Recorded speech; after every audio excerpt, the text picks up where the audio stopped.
Okay, so it just occurred to me that there's going to be like 10 people that are going to sit there on YouTube listening to this video, and they're going to be like, okay, but how much coconut oil do you put in? Do you measure? If you don't measure, then how do you know?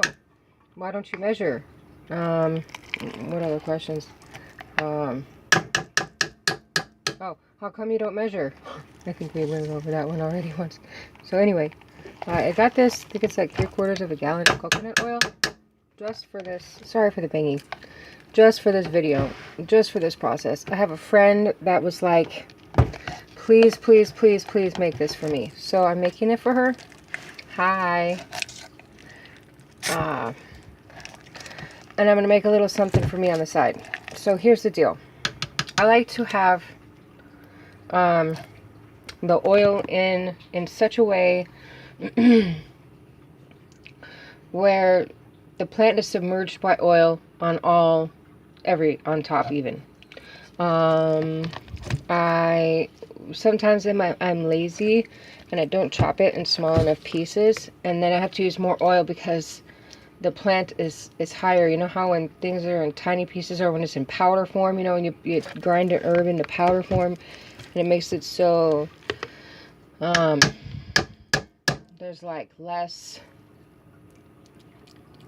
empty space, you know, it consolidates it better. I can't put this in a blender without ruining my blender because it's sticky. It's so tar-like. So here's the deal.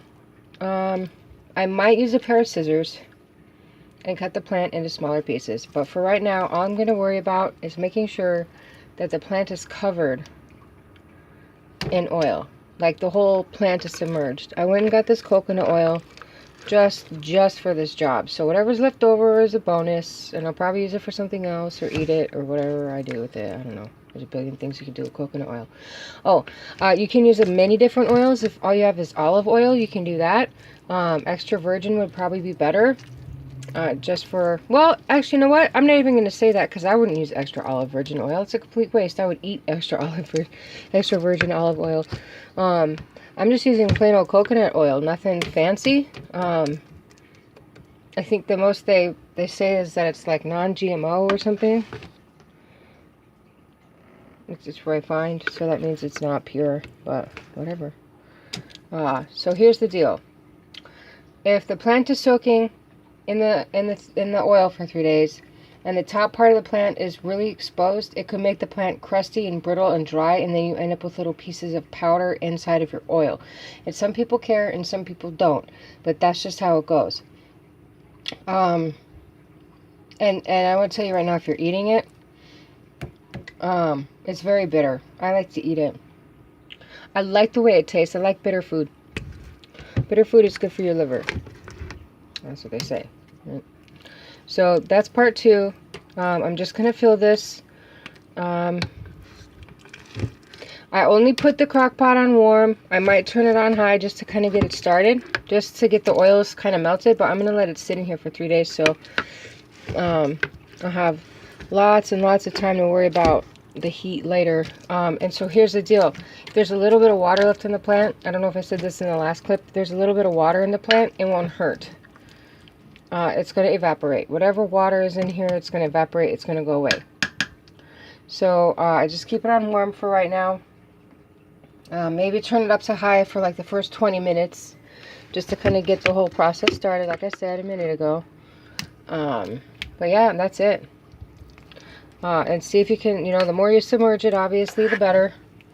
Try not to contaminate, you know, you don't want to cross-contaminate too bad from the jar to the crock pot. Oh, but look. You see that? That's just from messing with the plant. That's the essential oil. That is what I'm chasing. I will, when I'm done with this, scrape this off my fingers with my teeth and let it just sit in my mouth. My arm hurts from being on the computer I have a spot on my shoulder that's sore from being on the computer, the creosote is a great painkiller, especially if you don't have a lot of like physical ailments. Some people have weird reactions to it. You can use it. I'm going to make a little jar for my friend so she can smell it whenever she wants, and all she has to do is open the jar and it will be there for her. And I'm going to make some soap so she can have some of that too. I'll try to put it on my Etsy page. I'm horrible when it comes to taking really beautiful pictures, and we'll have to work on that because I have a list of beautiful soaps I would like to add to my Etsy page. That's not there. So with that being said, I'm gonna go. I need to check this whole situation out without the camera on. Well, maybe I can do it. Hold on. All right, that's a lot of coconut oil, my dear. That's gonna melt down nicely. It's gonna melt and go in between the crevices and cracks of the plant, which is exactly what you want. And 3 days should be long enough. Now, keep in mind, the more coconut oil you use per plant mass, the less potent it's going to be. So we're essentially taking out the essential oils in the plant and infusing them into the coconut oil, right? Hold on, I'm trying to get it all off so it doesn't make a mess. I want to use this spoon during the whole process, so I can't have like coconut oil chilling everywhere. And I only have one hand. Okay, anyway.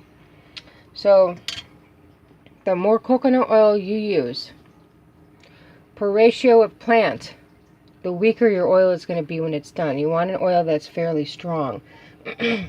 So, that's as much. I'm not using anymore. That might even have been a little too much. But we'll see. And I have a little bit more creosote that I can add to this if I need to anyway. So, that's enough of that. It's been like 6.5 minutes of me yapping my jaw.